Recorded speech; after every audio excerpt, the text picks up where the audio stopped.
Cayetano ang namumuno, kasama si Bongo, laban ay matibay. Ay may Marcos, tapang ay dala, Jinggoy Estrada kasama ni Sara.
Ayan guys, ang dami pong pulis ngayon dito sa EDSA Shrine.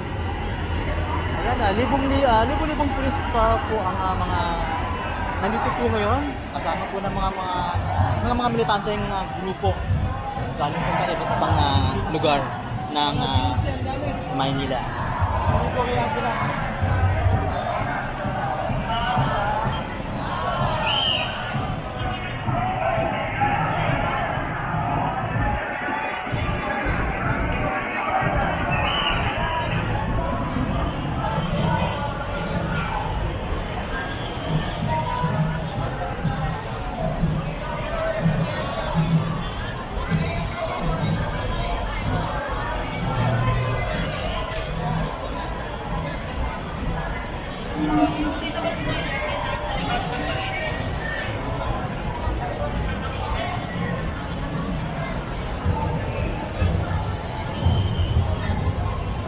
Ayan mga kababayan, sobrang dami po ng tao ngayon dito sa EDSA Shrine sa Ortigas. Ang grupo po ng mga grupo ngayong anibersaryo ng EDSA Devotion.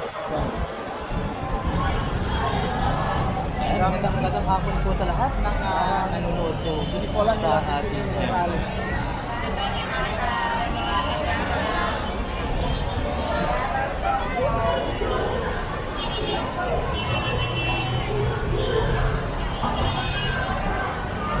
ito naman dumadaan train. Isama mo kapsyo, ganda.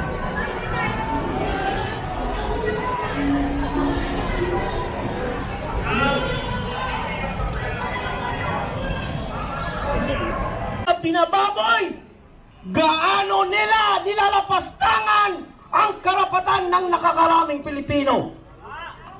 Tuluyan ba natin pamapayagan yan? Bakit tayo nandito? Tayo ba ay lalaban? Lalaban tayo. Para sa mga kapatid ng Moro, isang takbir!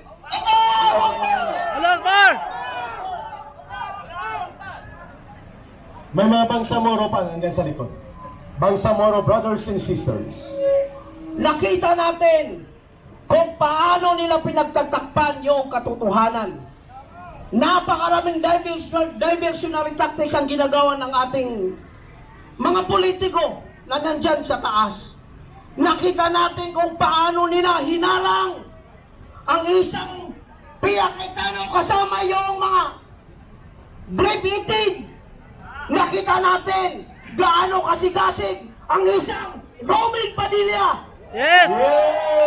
Kamakailan lamang itong mga nakarang araw nagkaroon ng launching yung One Bangsamoro National Coalition na kung saan sinabi ng isang Robin Padilla, ang Bangsamoro kailanman hindi sumurrender sa mga Espanyol, hindi sumurrender sa mga Amerikano, ganon din sa mga Hapon, sa kapwa Pilipino pa kaya. Takbir! Kaya nakikita natin ang isang Robin Padilla ay malakas na naninindigan dyan sa taas. Yes! Mabuhay si Kaya Senator dapat Robin. natin ipagpugay sa kanya yung ipinamalas niyang katapangan kanina. Kaya marapat lamang na siya ay tindigan natin, siya ay suportahan natin. Yes! Nakikita natin, inuulit ko, ang tuluyang pagyurot nila sa ating mga karapatan. Ano itong karapatan na sinasabi ko? Ang malaman ng katotohanan, ang malaman kung sino-sino yung mga tumanggap ng mali-malita 5 billion. na umabot ng halos 1 trilyon na kung saan, kung yon ay nagamit para sa kahirapan, para sa poverty, para sa edukasyon, ay hindi sana tayo naghihirap ngayon. Kaya ngayon pa lang, huwag na natin hayaan magpatuloy ang ginagawa nilang hindi makatarungan, ang ginagawa nilang pagtatakip sa katotohanan. Kaya tayo ay umaasa ngayon sa pamamagitan ng Blue Ribbon Committee, may sisiwalat lahat ng mga ginagawa nilang kalokohan. May sisiwalat kung sino-sino ang tumanggap ng mali-malita bilang kapalit ng pagsasabi ng katotohanan. Pero isa lang ang natitiyak ko sa inyo, kung sakaling palarin ng isang Sara Duterte sa 2028, lahat ng yan ay makukulong. Ipakukulong ba natin sila? Yes! Kulong. Ipakukulong. Bibitayin, sabi ni Vince, no? Thank you, Brother Alan, ha? So, Maraming salamat.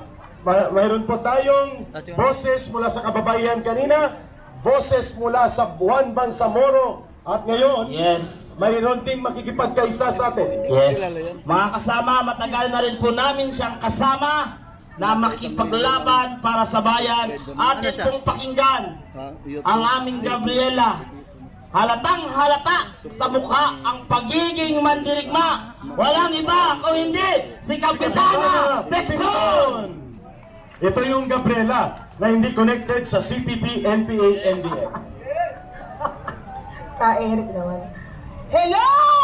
Yeah! Narinig ba niyo ako dito sa harapan ng Senate? Yes! Hello! Hanggang apare! Mula Pilipinas! At sa lahat ng sulok ng mundo! Yeah! Nandito kami ngayon sa harapan ng Senate. At lahat ng mga nandirito, kung aking natatandaan, ang inyong lingkod ay nag-umpisa pa noong September 13. Yes! Dahil ako'y nakatira sa Barangay Payatas, malapit lang sa amin yung Batasang Pambansa. At noong September 15, doon nag-umpisa ang aking tagumpay. Dahil nag-resign yan si Romualdez. Romualdez. Kung titingnan natin, ang problema natin ay nag-umpisa sa Batasang Pambansa. Pero una pa, ang problema ng bansang Pilipinas ngayon ay nag-umpisa nung nakaraang eleksyon, nung 2025. Bakit ko nabanggit yun? Tayo ay naghalal ng mga senador. At dahil yung mga senador na hinihalal natin ay kakampi nung nakaupo na bangag na presidente ng Pilipinas. Ayun, dinirekta na ni Kapitana Picso. Bakit ko ngayon sinasabi rin sa inyo na nag-umpisa sa Kongreso at nag-umpisa ng eleksyon? Narinig ko kahapon, alas 12 na ako natulog dahil nag-monitor ako sa social media. May signal. Na nung nag-take over yung grupo ng minority. Hawak na natin ang majority. Nung nagkaroon tayo ng rally doon sa Batasang Pambansa, nung may 2011, alam naman natin na hindi natin makukuha yung majority ni boto ng mga congressman. Kasi nabili na, nabayaran na, nakuha na nila ang pondo sa pamagitan ng asawa ni Romualdez, yung si Yeda Romualdez na may hawak ng Yeda. committee ng accounts. Doon nag-umpisa ang paglustay ng pera ng ating gobyerno ni Bangag Bongbong Marcos. Ano, walang signal. Tama ba yun? Naniniwala ba kayo doon? Yes!